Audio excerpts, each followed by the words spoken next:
میں نے پوچھا بابا جی حسد کیا؟ کہنے لگے رب کی تقسیم سے اختلاف رکھنا۔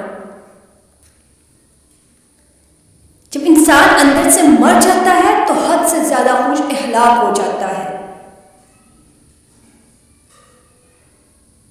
فاتحہ لوگوں کے مرنے پر نہیں، احساس کے مرنے پر پڑھنی چاہیے، کیونکہ لوگ مر جائے تو صبر آ جاتا ہے، احساس مر جائے تو معاشرہ مر جاتا ہے۔ جب انسان اندر سے مر جاتا ہے تو حد سے زیادہ خوش اخلاق ہو جاتا ہے۔